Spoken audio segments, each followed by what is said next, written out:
it's Nicole. I'm here today for Scrapbook and Cards Today magazine. I'm going to show you how you can create some really fun cards just with a little fussy cutting. So what I have here is some Simple Stories Hello Summer, a trusty pair of scissors, and a set of itty bitty greeting stamps from Stamping Up. And I'm really actually only going to use this patterned paper here from the Hello Summer collection by Simple Stories. I'm going to fussy cut a bunch of these flowers. When I first saw this paper, I immediately thought I wanted to cut all these flowers out. I did not want to use the paper the way it is. And I know what you're thinking, oh my gosh, Nicole, fussy cutting is such a pain. But it's really not. It's really simple. You can see here I'm starting to fussy cut this flower out of the pattern paper. And there's just a couple tips I wanted to provide you. So the first thing is, as you can see, my scissors really aren't moving. I find people have a lot of trouble with fussy cutting because they're trying to wiggle their scissors in and around the element. Pick your element that you're going to cut out, in this case it's a flower, and let the scissors do the work. So what I do is I'm going to hold the scissors with one hand and really guide the paper with my other hand around the blades of the scissors. I leave a bit of a gap too, so I always try to leave like not even a quarter of an inch, an eighth of an inch, a 16th, just a little tiny white guide around the edge of that element to provide a little bit of an oopsie in case you slip your scissors. So I'm going to speed up the video a little bit, but I'm just going to fussy cut a whole lot more flowers.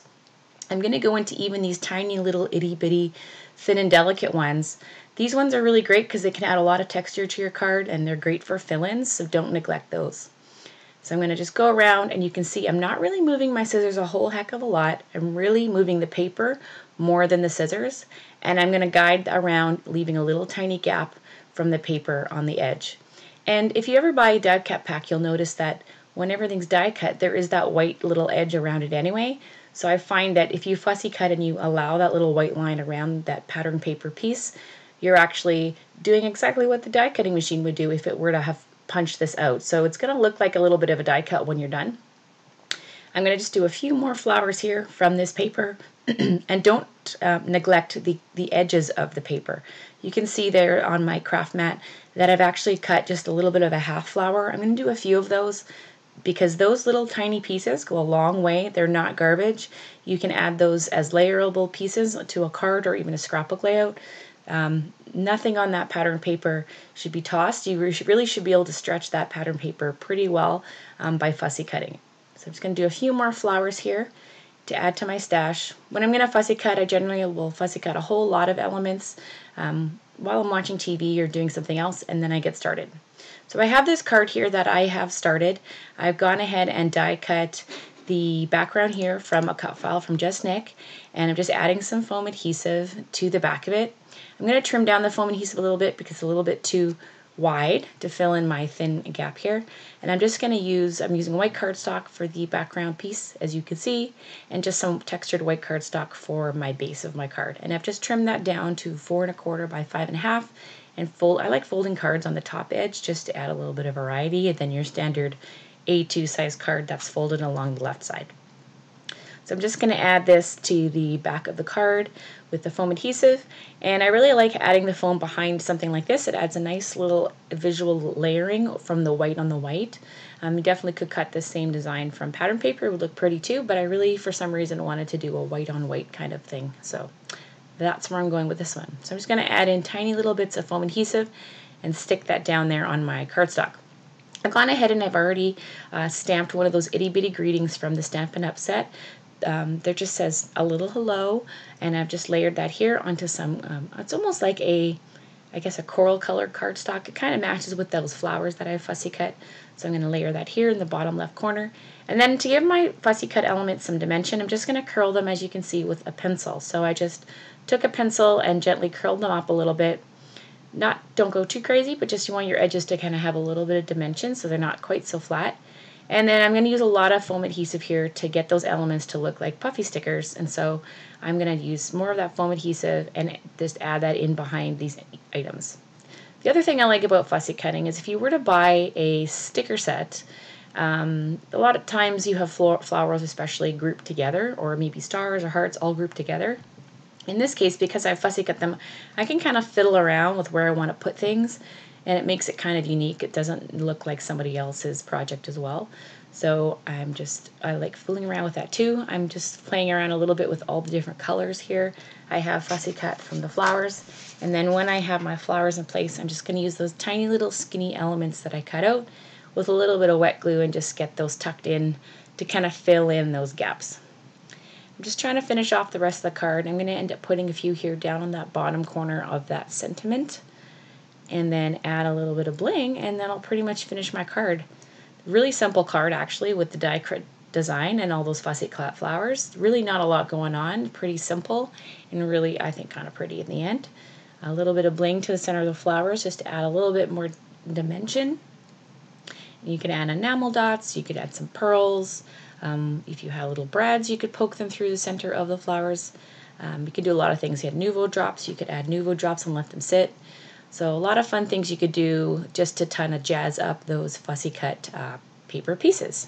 A couple last pieces of bling, and I think that is pretty much it for this one. So I'm going to go on to my second card now, and I have actually had this ring cut out. It's from a Gina K die set that I had. I actually just had this. I didn't use it, so it was perfect for me just to use to add to the front of this card. So I'm just going to add some foam adhesive to the backing of that. And I'm going to add that to the front of my card, but first I want to make a little bit of a pattern behind that circle. So I have this cardstock stencil, I'm going to call it, that I've already cut out. You can see I've used it before with yellow, so there's still a little bit of yellow remaining on the top of it. So I thought if I add some blue, that's going to give me a nice kind of green that will match with those leaves and those fussy cut flowers. And I'm using some Vicky Bouton art crayons and just one of her stencil brushes also, just to kind of smooth that on. It gives it that nice, it's really simple background, as you can see. So now I'm going to add that circle frame back right in, and then I'm going to fill in around that circle frame with those fussy cut flowers. So this first one here is what I actually cut from the edge of the pattern paper earlier. And because some of the leaves were kind of cut off on the end, I just took my scissors and trimmed it down a little bit more so you can't tell that the leaves were cut. I actually just kind of shaped the leaves with my scissors.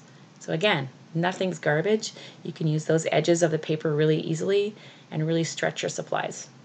So I'm just going to fiddle around now again with those flowers, and I'm going to use foam adhesive behind most of them. I'm going to start off with the full cut flowers, as I'm going to call them, the full image of the flowers, kind of start filling in my frame. And then I'm going to actually add in some of those little tiny half pieces you can see up at the top there, just to kind of fill in the gaps. So if you know that you want to have just a half piece of something peeking out, why put a whole flower there? Just use those little half pieces from the edge of the pattern paper and use them to fill in those gaps. So again, those little tiny pieces that you have are perfect for that. I decided that I wanted a little more blue on the front of this card and not quite so much pink, so I went back in and I'm just going to fussy cut out this blue flower really pretty quickly. And again, if you see, the scissors are not doing a lot of the work. It's actually me wiggling the paper and maneuvering it around the scissors. And I'm going to curl it slightly with my fingers and then just pop dot that in with some foam adhesive.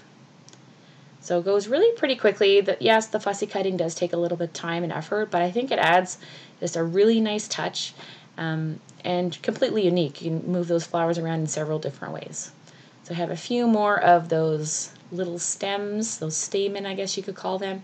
I'm just going to fill those in around my wreath here. And then I think really at this point, I'm just going to add one more little flower underneath, this half flower, and then a few pieces of bling, and that's it. You can take a look here. I love how this wreath one turned out with that polka dot background and the fussy cut flowers around that circle. And the one with the floral grouping over top of the die cut. Really simple, right? Just a tiny little effort, and you have a couple special cards that I'm sure will make anyone's day lovely. So I hope you'll give this a try. I'll see you again next month on Design with Nicole, and have yourself a great day.